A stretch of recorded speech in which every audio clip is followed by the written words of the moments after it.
잃지 않으리라 하시니라. 아멘. 지금 지난주 저녁 설교부터 계속해서 지금 마태복음에 등장하고 있는 예수님의 5편의 설교를 다루고 있습니다. 오늘은 그 두 번째 시간입니다. 마태복음 5장에서 7장, 우리가 산상수훈으로 알고 있는 그 말씀이 마태복음에 등장하는 예수님의 첫 번째 설교였고, 두 번째가 오늘 다루고 있는 10장 제자 파송 설교입니다. 또 마태복음 13장은 천국을 여러 가지 비유로 말씀하신 비유 설교이고, 18장은 교회에 관한 설교라고 부르며 24장에서 25장까지는 종말에 관한 설교라고 부르는 그런 5편의 설교가 등장을 합니다. 그것을 우리가 구조적으로 알 수 있는 근거는요, 마태복음 7장 28절, 즉 산상수훈을 마치는 부분에 있는 그 부분에 이렇게 되어 있습니다. 예수께서 이 말씀을 마치심에, 11장 1절, 우리가 읽은 본문의 설교에 마치는 부분이죠. 한번 찾아보시겠습니까? 바로 있기 때문에 11장 1절에서는 예수께서 12제자에게 명하기를 마치시고 라고 되어 있습니다. 13장 53절에서도 예수께서 이 모든 비유를 마치신 후에 라는 표현이 나오고, 마태복음 19장 1절, 그러니까 예수님이 네 번째 설교를 마치는 부분이죠. 여기서도 예수께서 이 말씀을 마치시고 라는 표현, 마태복음 26장 1절, 마지막 종말 설교인데 이 종말 설교를 마치는 부분에도 예수께서 이 모든 말씀을 마치시고 라는 표현이 나오는데요, 한국어로는 번역이 다르게 되어 있지만 동일한 헬라어를 다르게 표현하는 것입니다. 그러니까 이 똑같은 문구가 계속해서 반복되어 나옴으로써 마태복음은 5편의 설교로 구성되어 있다라는 것을 구조적으로 알 수가 있는 부분입니다. 마태복음의 저자는 왜 5편의 설교를, 예수님의 설교 말씀을 마태복음에 배치를 했냐면은, 우리가 이 마태복음은 그 율법을 완성시키는 예수님, 그러니까 유대인을 위한, 유대인 그리스도교를 위한 복음서가 마태복음이고, 유대인들은 이 토라에 매우 익숙하기 때문에 이 5편의 모세 오경을 완성하는 분이 바로 예수 그리스도다라는 것을 보여주려는 신학적인 의도를 가지고 모세 오경을 완성하는 예수님, 그래서 5편의 예수님의 설교 담화가 마태복음의 중심 그 기둥으로 세워져 있다라고 이렇게 신학적으로 분석을 했는데, 지난주 설교에서 이 부분을 자세히 설명드렸습니다. 예수님께서 구약, 그 중에서도 토라, 히브리인들은 토라라고 부르죠. 토라의 성취자라면 구약과 신약을 관통하고 있는 일관된 메시지가 있을 것입니다. 그것이 무엇이냐면요, 하나님의 나라입니다. 하나님의 나라. 하나님의 나라가 무엇이냐면은 하나님이 온 세상을 통치하신다라는 것입니다. 하나님께서 만유의 주님이시다.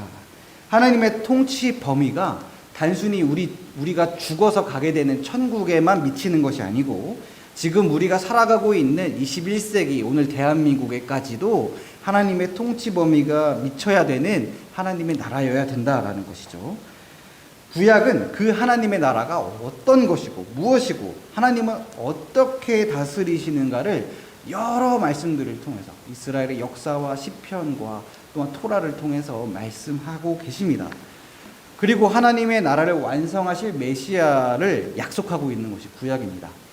그리고 예수님께서는 직접 하나님의 나라를 선포하시고, 또한 자기 자신이 곧 하나님의 나라이심을 보여주시는 것이 신약의 이야기인 것입니다. 그러니까 구약과 신약의 연속성은 하나님의 나라라는 데서 일관된다라는 거죠. 그 관점에서 마태복음에 등장하는 5편의 설교를 제 나름대로 틀릴 수 있습니다. 반박 환영하고요. 5편의 설교를 이렇게 새롭게 정의를 해본 겁니다. 마태복음 5장 7장에서의 산상수훈 설교는 하나님의 나라는 무엇인가, 즉 하나님께서 다스리시는 하나님의 나라의 통치 방식은 하나님이 우리의 주님이시요 아버지가 되시는 존재의 언약 맺음이다 라고 제가 정의를 내려서 존재가 행위에 앞선다라는 제목으로 지난번에 말씀을 드렸고요.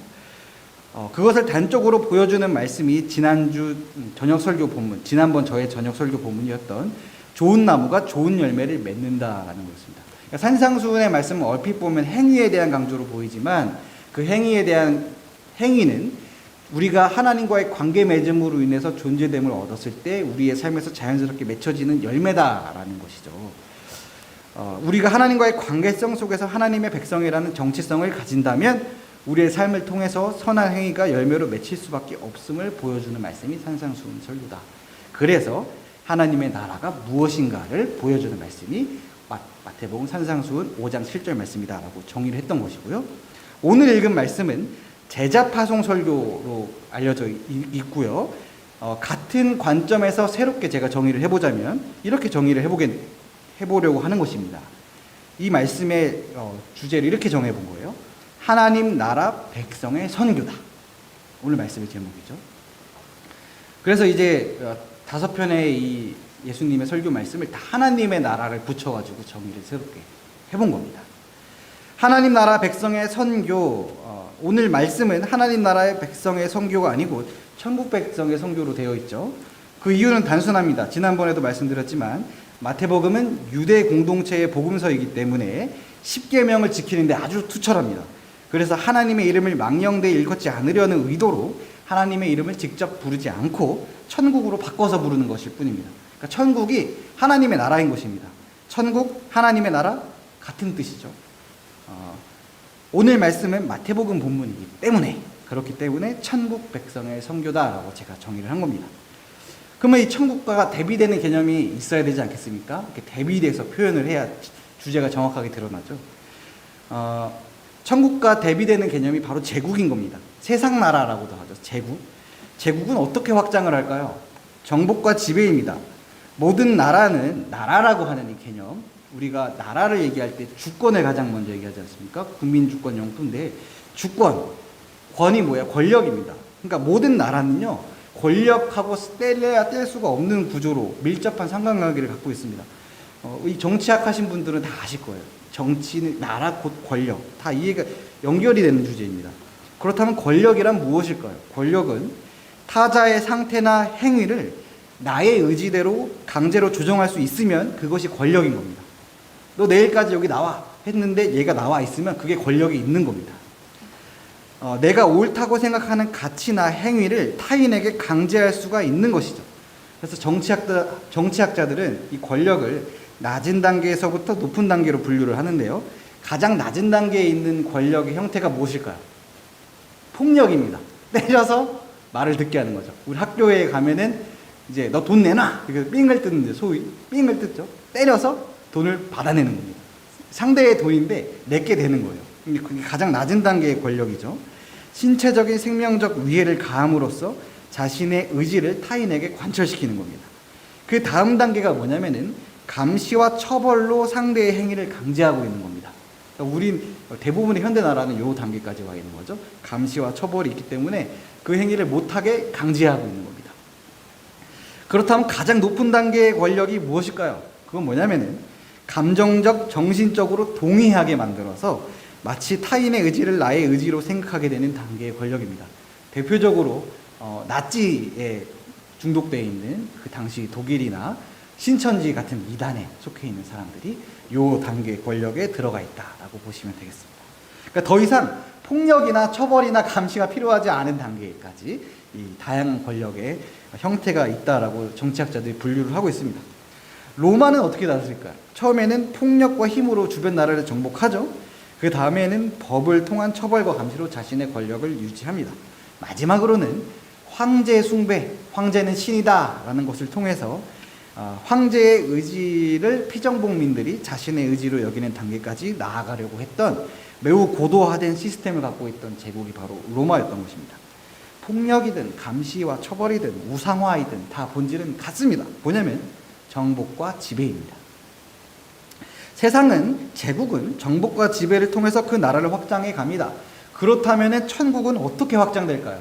천국도요, 우리가 잘 보시면요, 권력과 상관이 있는 거예요. 하나님의 나라, 하나님의 뜻, 하나님의 뜻이 성취된다라는 것에서 권력과 관계가 있는 것은 마찬가지인데요. 어떻게 확장될까요? 오늘 말씀은 예수님의 두 번째 설교, 즉 천국 백성의 선교에 관한 설교입니다. 그러니까 천국은 선교를 통해서 확장된다라는 것입니다. 예수님께서 12제자를 부르시고 그들에게 귀신과 병과 약한 것을 고치시는 권능을 주시고 그들을 이방인의 길이 아니라 사마리아도 아니고 이스라엘의 잃은 자들에게 보내신다라고 눈으로 보시면서 따라와 보세요. 마태복음 10장 말씀 전체적으로 다루고 있습니다. 그리고 그들에게 천국이 가까이 왔음을 전파하라고 하십니다. 예수님께서는 유대인들에게 보내시고 그들이 들으면 복음을 전하고 듣지 않으면 발에 먼지를 떨어내고 나오라. 내가 너희를 그들에게 보냄이 양을 이리에게 보낸 것 같으니 뱀같이 지혜롭고 비둘기같이 순결하라. 그리고 사람들을 삼가라. 그들이 너희를 공회에 넘겨주고 회당에서 채찍질하기 때문이다.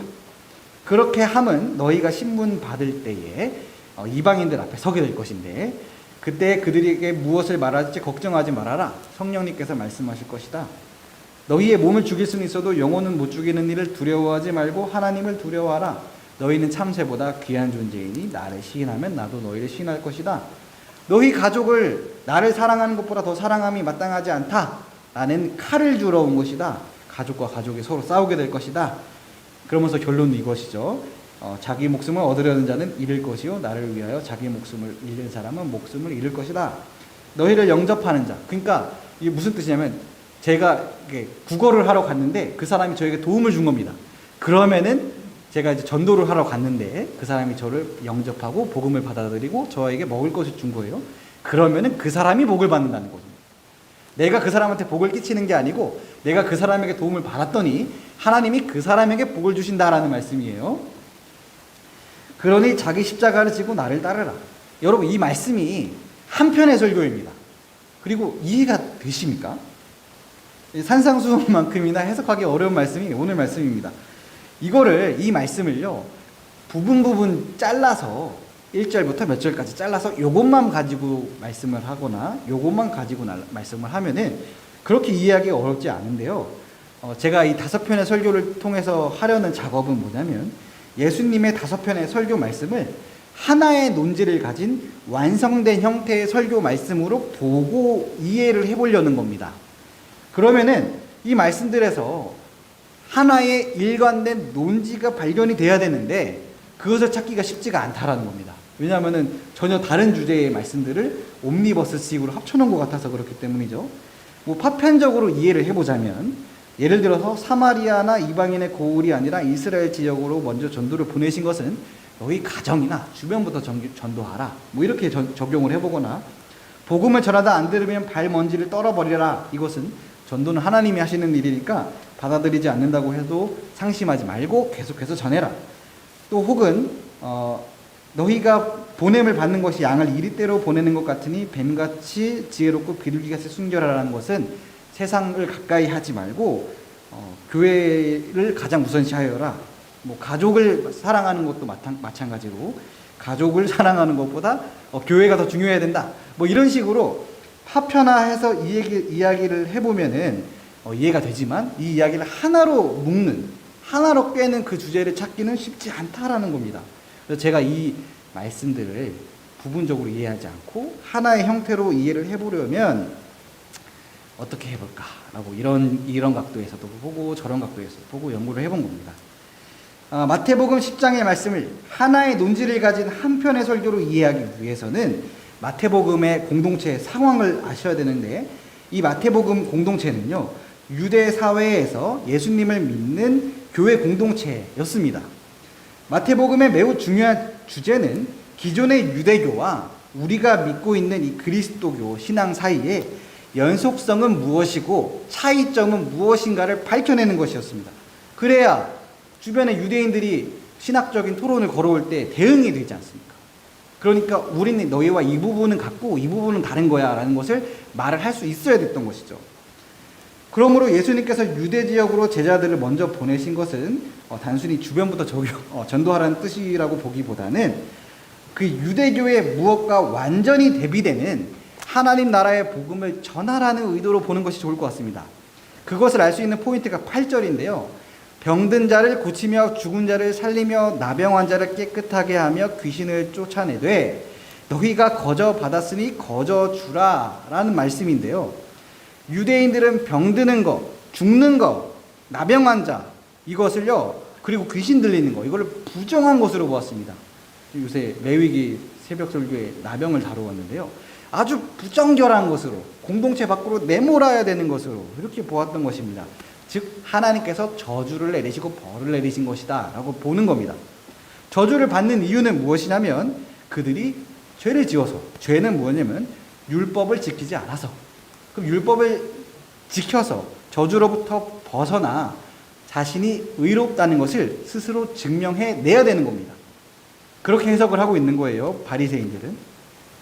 그런데 예수님께서는 그렇게 구약을 해석하는 것이 틀렸다라는 겁니다. 여기서 틀렸다는 것의 의도는요, 너희의 의로움을 스스로 증명해내야 한다는 것이 틀렸다라는 겁니다. 예수님은 그냥 병드는 거, 죽은 거, 귀신 들리는 거, 나병 걸리는 것을 그냥 고쳐주십니다. 왜일까요? 제가 예전에 미국에 산 게 아니고 2주 갔다 왔는데 거기서 아메리칸 캔서 소사이어티라는 그 NGO 단체를 방문한 적이 있었습니다. 제가 강의를 듣다가 어떤 강의였냐면요, 그 단체에서 하는 사역인데 암에 걸리면은 치료를 지원해 줍니다. 그래서 제가 이걸 강의를 듣다가 그러면은 그거를 그냥 무상으로 이렇게 암을 치료해 주면 악용하는 사람 있지 않을까요? 이렇게 제가 질문을 했는데 그때는 영어를 좀 해갖고 영어로 했죠. 근데 지금은 못합니다, 하나도. 근데 그분이 의아해하면서 아니 암에 걸렸으니까 치료를 해주는데 그걸 어떻게 악용한다는 거죠? 저에게 되물으신 겁니다. 제가 생각해보니까 그래가지고 그렇군요 했습니다. 아니 그러니까 아픈 것을 아프니까 치료를 해주는데 그걸 어떻게 악용한다는 거죠? 그래서 그렇네 라고 했는데, 하나님께서 아픈 것을 고쳐주시는 것이요, 어떤 조건이나 자격 요건을 갖춰서가 아닙니다. 그냥 해주십니다. 왜냐하면 이유가 있을 거 아닙니까? 이유가 뭐냐면요, 하나님이 자비로운 분이라서 그런 것인 겁니다. 우리가 자격이 있어서가 아니고 하나님이 자비로운 분이라서 그런 겁니다. 어떤 조건을 갖추어야 너희가 보상을 받는다고 보는 그 당시 바리새파 유대교, 그것을 구약의 의미는 그게 아니죠. 근데 그렇게 해석을 한 겁니다, 토라를. 그 바리새인의 해석에 전혀 대비되는 개념으로서 자격이 아니라 은혜로 주시는 하나님의 나라를 전파하라고 말씀하는 것입니다.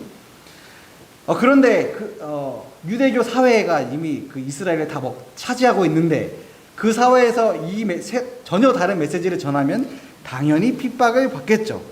당연히 박해를 받을 수밖에 없는 겁니다. 왜냐하면 사회 구조 자체가 입증과 보상이라는 시스템으로 구축이 되어 있는데, 하나님의 복음, 예수님의 복음은 전혀 새로운 구조이기 때문에 매우 사회 변혁적이고 사회 기반을 흔들어버리는 메시지였기 때문입니다. 그래서 그들은 예수님의 이 말씀을, 그리고 예수님의 존재를 사악한 것으로 규정하고 없어져야 될 것으로 여겼습니다. 거대해 보이는 유대사회 질서에 비해서 하나님 나라의 복음을 증거하고 있는 예수님 제자 공동체는 너무 연약하고 가난하고 초라합니다. 그래서 위축되고 세상으로 나아가기가 두렵습니다. 하지만 겁내지 마십시오. 성령 하나님께서 그들과 함께 하시기 때문입니다. 그들에게 주실 말씀을 생각나게 하신다는 17절부터 20절까지의 말씀이 그것인 겁니다. 그런데 하나님의 나라의 복음을 증거할 때 주의할 것이 있습니다. 그것은 뭐냐면요, 세상 나라의 방법으로 전하지 말라는 겁니다. 세상 나라의 방법은 힘과 권력으로, 물질로, 정복과 지배로 전하는 것이죠. 실제로 기독교 많은 선교 역사에서 정말 좋은 모습들, 우리가 배워야 될 모습들도 많지만 부끄러운 모습들도 많이 있는데요. 주로 기독교는 서구 선진국 제국의 종교였습니다. 비서구권은 대부분 가난하고 약했습니다. 서구 선진국들은 전도를 한다는 미명하에 상대 문화를 그냥 들어가서 부수고 짓밟은 사례가 많이 있습니다. 특히 중국 같은 나라, 서구 열강들이 이제 중국에 먹을 것이 많다 보니 막 들어오지 않겠습니까? 그때 이제 선교도 같이 하려고 했는데 그 과정에서 중국인들에게 기독교는 침략자들의 종교였고, 그때의 거부감과 트라우마가 얼마나 컸는지 아직까지도 가장 선교가 어려운 나라 중에 하나가 중국으로 나와 있는 겁니다. 기독교 선교 역사에서 은혜 영광도 순간도 많지만 인간이 했던 일이기 때문에 일그러진 역사도 참 많은 것이죠. 선교를 하다가 타자를 악마화하고 정죄의 태도로 다가가다가 오히려 선교의 문이 닫혀버리게 되는 사례도 많은 것입니다. 그런데 오늘 말씀은 재밌는 것은요, 10절 말씀, 너희가 복음을 전하러 갈 때에 비싸고 좋은 옷을 입고 화려하게 가지 말고 오히려 두벌옷이나 신이나 지팡이도 가지고 가지 말라고 하십니다. 병을 고쳐주는데 받지 말라고 하십니다. 그럼 병을 고쳐주는데 받지 않으면은 그 병원은 어떻게 될까요? 문을 닫는 겁니다. 가난해지는 겁니다. 어떻게 해야 됩니까? 그리고 가난해지라는 것이죠. 그리고 만약에 듣지 않으면 어떻게 할까요? 14절 말씀. 강제로 귀를 열고 들어 권력을 확장하는 게 아니고요. 그냥 그 자리를 떠나라고 하십니다. 그 자리를 떠나라고 하는 거예요. 남에게 고통을 줘서 혹은 겁을 줘서 혹은 회유해서 개종시키는 것이 아니라 17절 말씀. 오히려 그들에게 고난을 당하라 말씀합니다. 여러분, 가족이 화목해지는 거 너무너무 중요하지 않습니까? 그런데 21절 말씀을 보면 가족의 불화가 될 것을 감수하라고도 하십니다. 이렇게 되면 여러분, 가족도 싸워서 가족이 무너졌고 가난해졌고 아무것도 못하고 끌려다니고 그러면은 어떻게 될까요? 도움을 줄 수 있는 존재가 되는 것이 아니고 도움을 받아야 되는 존재가 되는 겁니다. 연약한 존재가 되는 겁니다. 선교를 할 때 연약한 존재가 되어서 가라는 말씀인 겁니다. 제가 신대원을 마치고 대학원에서 선교신학을 전공을 했는데요. 공부 중에 여러 선교 사례들을 다루는데 한 사례가 있습니다. 본교회로부터 물질적 지원을 많이 받아가지고 재정을 붓는 선교를 했던 겁니다. 그런데 열매가 없으니까 이 지원이 다 끊긴 겁니다. 그래갖고 이 선교사님이 어떻게 해야 되나 고민하시다가 결국 그 자리를 떠나지 않고 버틴 겁니다. 버티고 있습니다. 그러니까 본국의 지원이 없으니까 가난하죠. 가난하니까 어떻게 됐냐면 이분이 현지인들의 도움을 받아야 되는 상황이 된 겁니다. 그랬더니 오히려 하나도 선교의 열매가 맺힌 겁니다. 그런 사례가 있습니다. 이거를 어떻게 분석해 볼까요?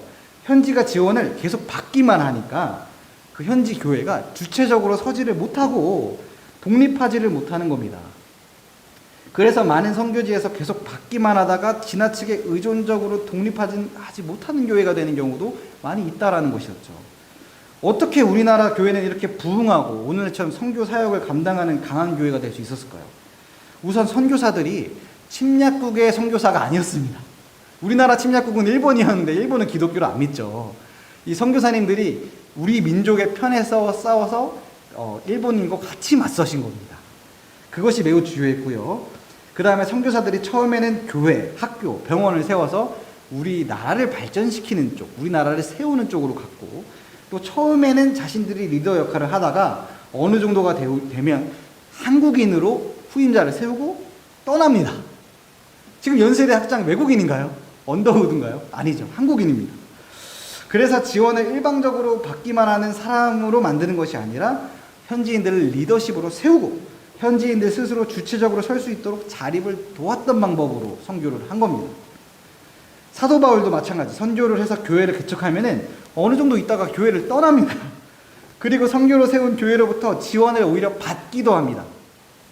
계속해서 이 교회가 지원을 받게 하는 것보다 주체적으로 무언가를 하고 스스로 헌금을 내서 스스로 선교사를 파송할 때에 오히려 강하게 교회가 세워지는 모습도 많이 봅니다. 실례로 제가 아는 분 중에 예전에 이제 가난한 국가들을 돕는 NGO가 이 광고를 자극적인 모습, 막 배불뚝에 아기가 막 팔이 지나다니고 이런 모습 계속 보여주면 후원금이 많이 들어오거든요. 불쌍하니까. 근데 그렇게 되면 나라가 어떻게 될까요? 저 나라는 투자를 할 가치가 없는 나라입니다. 투자를 해봤자 배불뚝이 가난이가 되는데 어느 나라가 투자를 하겠습니까? 어떤 회사나 국가가. 그래서 어떻게 방법을 바꿨냐면요.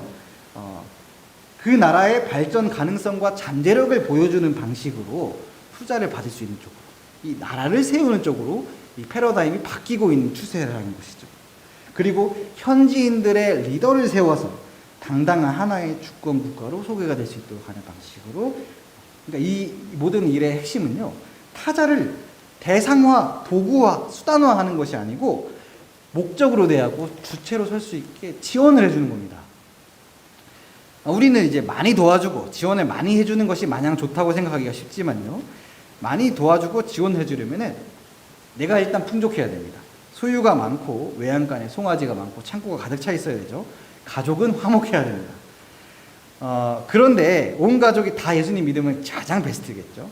그래서 우리도 이런 기도 많이 하지 않습니까? 자녀들을 위해 기도할 때 다니엘처럼 솔로몬처럼 요셉처럼 세워지게 해요 주시옵소서. 그러니까 기왕이면은 다니엘처럼 높은 자리에 올라가고 솔로몬처럼 만인의 칭찬을 받으며 요셉처럼 크고 대단한 일을 하는 것이 마치 하나님께 복받는 것인 것의 전부인 것처럼 생각을 하고 그렇게 기도할 때가 많다라는 겁니다. 우리 중에 누가 자녀를 위해서 우리 자녀가 예레미야처럼 살게 해주세요, 이런 기도 제목 해보신 적 있으십니까? 그런 경우는 없을 겁니다. 밥을요, 사주는 게 좋을까요? 얻어먹는 게 좋을까요?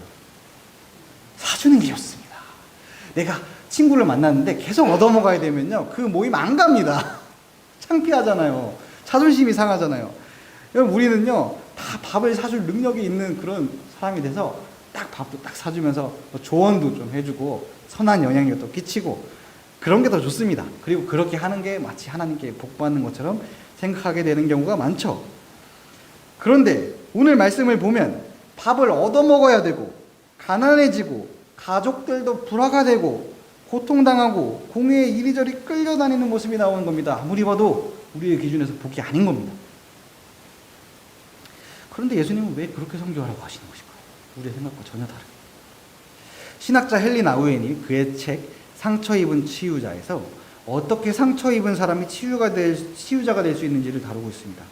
그에 의하면 치유자의 중요한 임무가 있는데 그게 뭐냐면 많은 사람들의 인생의 기초를 두고 있는 잘못된 전제로부터 사람들을 꺼내야 된다는 겁니다.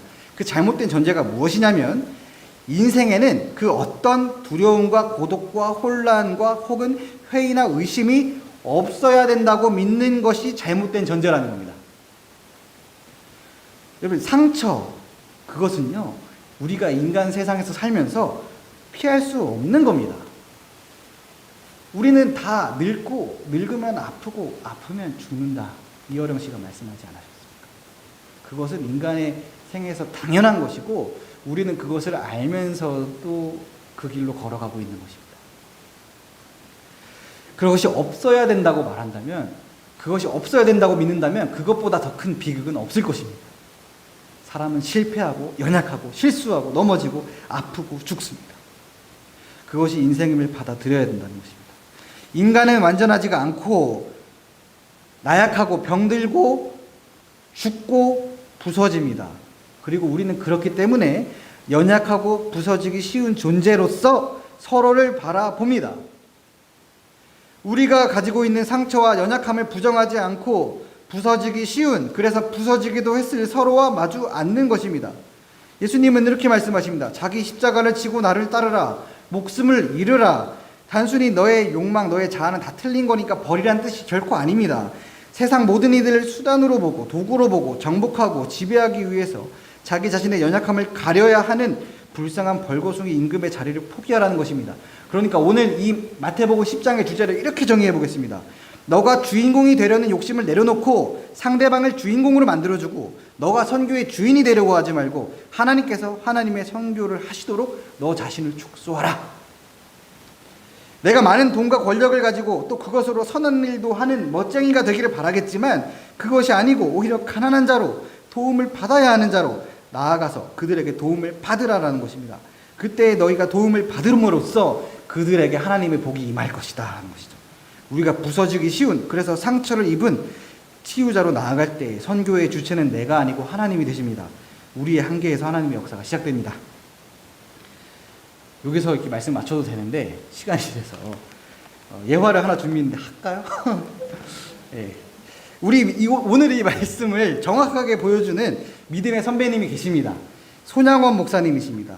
이분은요, 어린 시절 믿음을 가졌고 열심히 기도 생활과 말씀 사역에 힘썼습니다.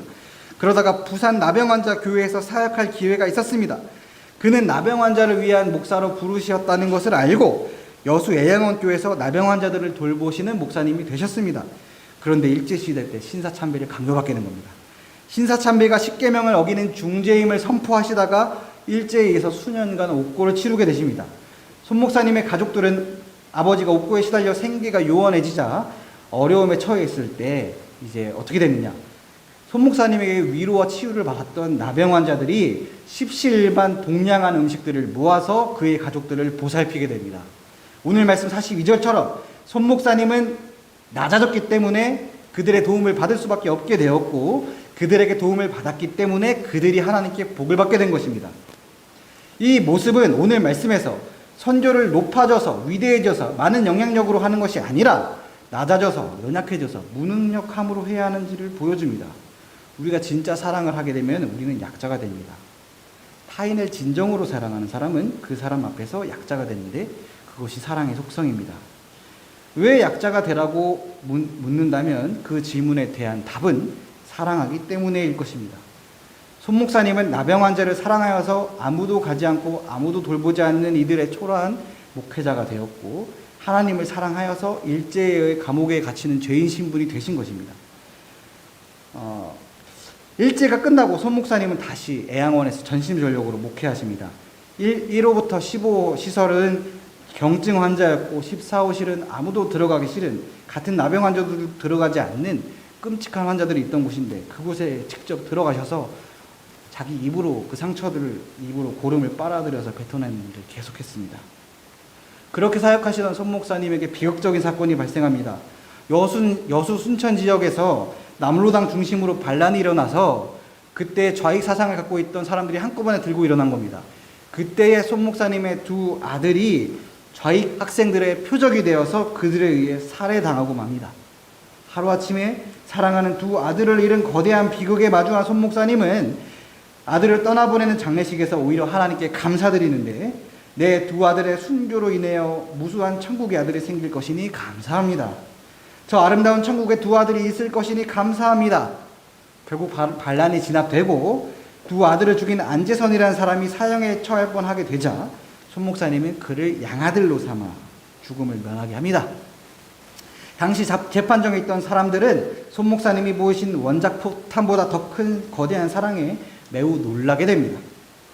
6.25 전쟁이 발발하여 공산군이 밀려 내려오자 피난가라는 주의의 만류에도 불구하고 자신을 따르는 1000명의 나병 환자 성도들을 보살펴야 된다며 자기가 떠나면 그들은 어떻게 되냐며 교회를 지키다가 공산당에 의해서 살해당하고 순교하시게 됩니다. 순교하시기 전까지 교회를 지키면서 했던 그분의 설교는 이것이었습니다. 잘 죽자. 잘 죽자. 우리는 잘 사는 것이 중요하다고 말하는 웰빙, 웰리빙의 시대를 살고 있습니다. 하지만 손 목사님 이렇게 말씀하셨습니다. 잘 죽자. 기독교는 죽음 그 자체를 긍정하는 것이 아닙니다. 성경에서 죽음은 철천지 원수이고 정복의 대상입니다. 예수님도 죽은 나사로를 보고 우셨습니다. 하지만 사랑하다가 사랑을 위하여 사랑 때문에 겪는 죽음은 그리스도를 따르는 제자가 누리는 가장 큰 영광입니다.